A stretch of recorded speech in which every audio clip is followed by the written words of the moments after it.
नमस्कार, मी लतिका।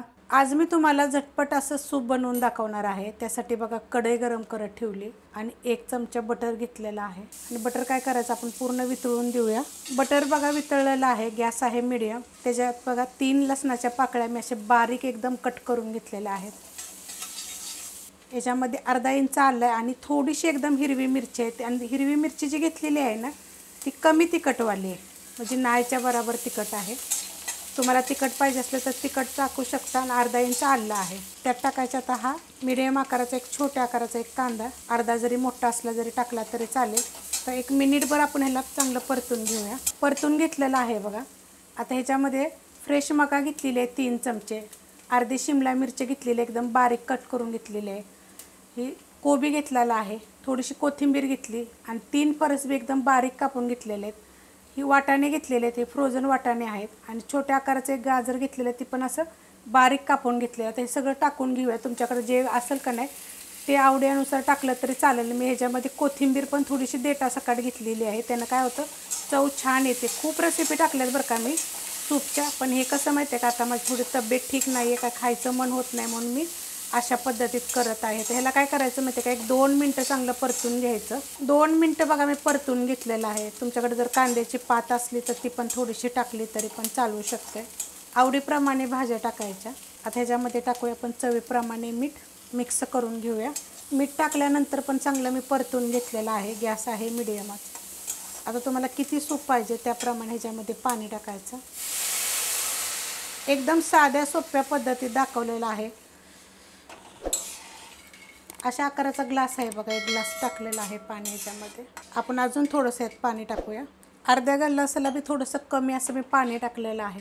गॅस आहे मीडियम। ह्याच्यावर काय करायचं आपल्याला 5 मिनटासाठी झाकण ठेवायचे, कारण की जेवढ्या आपण भाज्या टाकल्यात त्या चांगल्या शिजल्या जातील।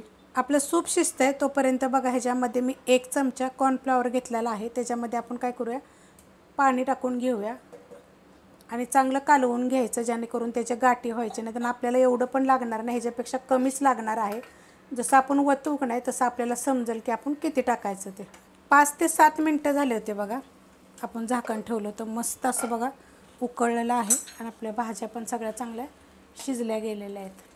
अजून जरी थोडंसं पातळ केलं तरी पण चालू शकते बरं का, मस्त होतं, एकदा जरूर करून बघा। असं थोडं साहित्यामध्ये आता ह्याच्यामध्ये टाकणारे बघा मिरी पावडर, फ्रेश मिरी आपले कुटून टाकलेली आहे। तुमच्याकडे जर पावडर असेल तर ती जरी टाकली तरी चालेल। आता हे मिरी पावडर टाकल्यानंतर आपण ह्याला काय करायचं 1-2 ते 3 मिनटं चांगलं उकळून घ्यायचं। आपण मिरीपूड टाकल्यानंतर पण बघा मी 5 मिनटं चांगला उकळून घेतलेला आहे। त्याच्यामध्ये टाकणारे एवढी साखर एकदम थोडीशी चिमूटभर टाकायची, तुम्हाला जर आवडत असेल तर टाका, पण एकदा तुम्ही सूप केल्यानंतर असं माझ्या पद्धतीने सेम केलं की नाही की एकदा तुम्ही टाकून बघा, मस्त चव येते। एकदम थोडी टाकायची, जास्त टाकायची नाही।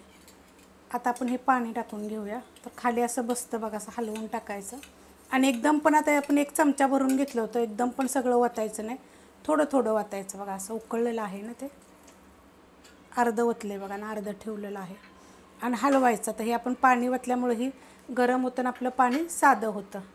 तर आता ही बघा एवढं घट्ट झालेलं आहे, म्हणजे अर्धा चमचा तुम्ही एवढ्या साहित्याला टाकलं तरी चालू शकते। आता हे चांगलं आपण उकळून देऊया। मस्त असं बघा परत मी शिजवून घेतलेलं आहे, आपण कॉर्नफ्लॉवर कालवून घेतलेलं टाकलं होतं ना त्याच्यानंतर असं झालेलं आहे बघा, एवढं पातळ झालेलं आहे।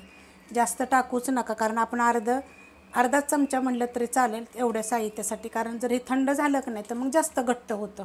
अशा पद्धतीत जरूर करून बघा। अजून कुठलं सूप पाहिजे असलं तर मला जरूर कमेंट करून सांगा। रेसिपी आवडली तर लाईक करा, सबस्क्राईब करा, कमेंट करा आणि शेअर बी करा।